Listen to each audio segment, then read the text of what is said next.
Hey guys, recently I got a message from my friend Alicia, who's a high school student and who's thinking about becoming a marine biologist. And for a class she's taking, she had a lot of questions about what it's like being a marine biologist. And I thought, maybe I'll just answer those publicly on YouTube here so that some of the other students that have questions for me can see my answers in this video and then get an idea of what it's like to be a marine biologist and how I became one and whether they should too.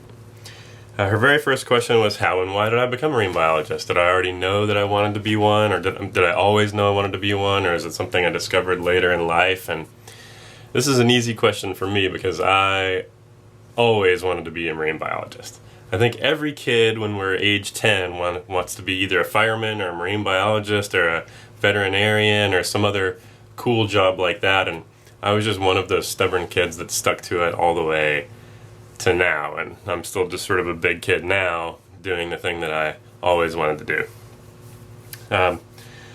She asked, what's a typical day like in the life of a marine biologist, or at least in my work life? Are they always the same? And this is an interesting question because every marine biologist's daily life is really different. Some of us work in labs, and maybe we work in that lab every single day, and then we spend time on our computer writing reports and analyzing data. And then some of us work in the field. We're field marine biologists, and we don't get to work every day in the field really, but maybe we spend some time out in the field, and then other parts of the year we're back in our offices writing up reports and stuff. I'm a field biologist, and specifically for me, I live in California, but I work in Mexico. So that means I go to Mexico for 1 or 2 or 3 months out of the year, and then do as much of my research as I can there during that time. And then I spend a lot of time here in my office writing reports and analyzing data and getting things ready to report out to the world the other 9 or 10 months of the year. So really it's very different during the summer when I'm out doing field work and during the rest of the year when I'm here in my office. But it's nice to be able to get into the lab sometimes too, and we have a big lab here where I work in California where I can get some work done and see some fish without having to be out in Mexico. Similar question about working conditions. What are working conditions like? And these are totally different as well. Sometimes we'll be on a small boat that's no more than about 12 or 14 feet long and big rough waves, and we're getting ready to dive to study fish underwater in their natural environment. And other times I'm sitting in my air-conditioned office. And people in the field do totally different things as well. Some people are on giant oceanographic ships that are like hotels almost, and some people are on little boats like me. Some people are camping on islands because they're studying the wildlife on the islands. Some people, like I said, only work in labs, so they live in their apartments all the time. Some people are on sailboats, some people are on motorboats, some people are never on a boat. Some marine biologists dive all the time for their work, like me. I dive for maybe 100 or 200 dives per year for my work, and some people never dive at all and aren't even dive certified. There's just so many different things you can do as a marine biologist that the conditions can be really different depending on your job. Educational requirements. This is a great question too. First, I just wanted to say that you can never start too early thinking about these kinds of things and planning your future, really. I mean, you never have to really decide, and it's never too late to change your mind and become a marine biologist, or change your mind and decide you didn't really want to be a marine biologist after all. Maybe I'll try something different.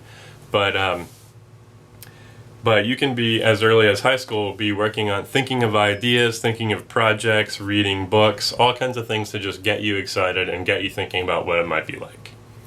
And then marine biology is hard. So only the best of the best end up becoming professional marine biologists, and that's their job for their whole lives. And a big part of that is training. So you have to have a strong college training, and then you have to have strong graduate training for either a master's degree or a PhD.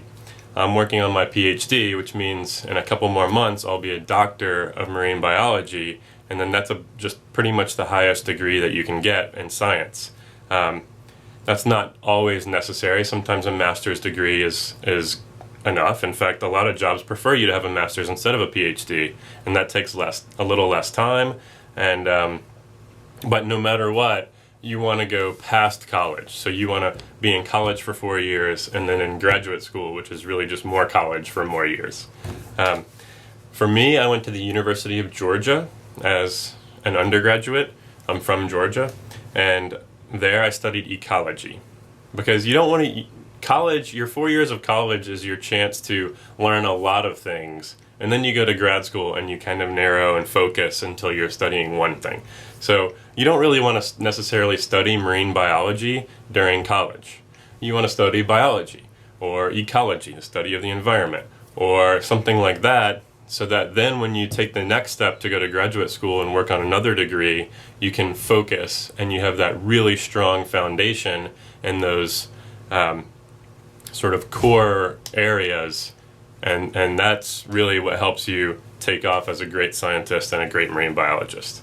So I always suggest for folks as undergrads to maybe not worry so much about taking the marine classes, but definitely take all the biology classes you can, take some chemistry, some physics, take computer classes, because we sit on our computers every day, just like most people.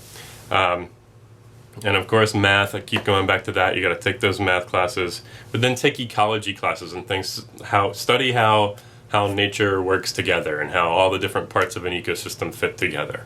And then when you move on to grad school, you can start thinking, okay, now I know how ecosystems work, and now it's my job to learn how marine ecosystems work, or how one part of a marine ecosystem works, and then you're becoming a marine biologist. For my graduate work, by the way, I go to a school called Scripps Institution of Oceanography in San Diego. So you guys can look that up too.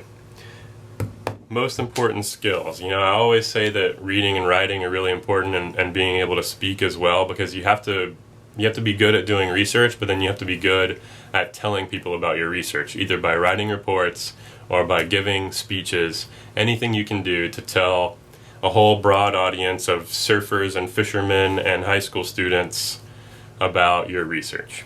So you have to practice those things, and I practice writing and reading, or writing and speaking pretty much every day. And math, the math thing, we keep going back to this.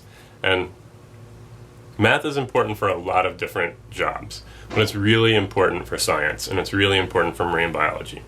And here's the deal with math. When I was in high school, I was the best math student, okay? But then when I got to college, I let everybody catch up to me, and now that I'm in grad school, I let everybody pass me, so now I'm the worst at math.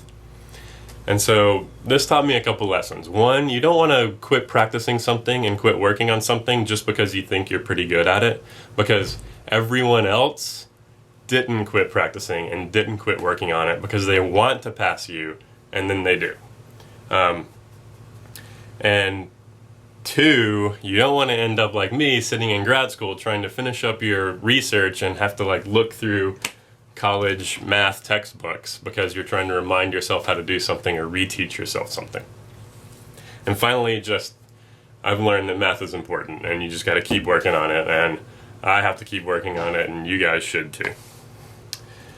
Other skills, just the ability to pay attention and notice nature, and the ability to concentrate on one little fish for a whole hour and just see what it's doing. I mean, all these, any kind of skills and concentration, and then all those academic skills I was talking about, and then computer skills are all really important.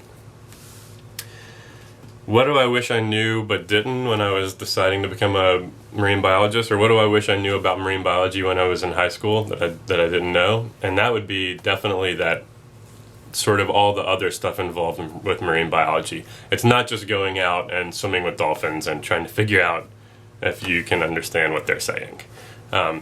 Marine biology is a lot more than that, and I wish I would have known that, just so I would have been thinking about those writing and reading and math skills way before I got here, and that would have definitely helped. What are the best opportunities as a marine biologist? Well, I mean, to me this is an easy one. Marine biology can bring you all over the world. The ocean covers 70% of the planet. And it's one big ocean touching all of these coastal countries from Indonesia and the Philippines to the United States to all of Europe. It's just an amazing feature of our planet. And people study it everywhere that it exists. And so marine biology is a chance for you to go to really cool places, see the world, and see some beautiful, impressive wildlife everywhere you go.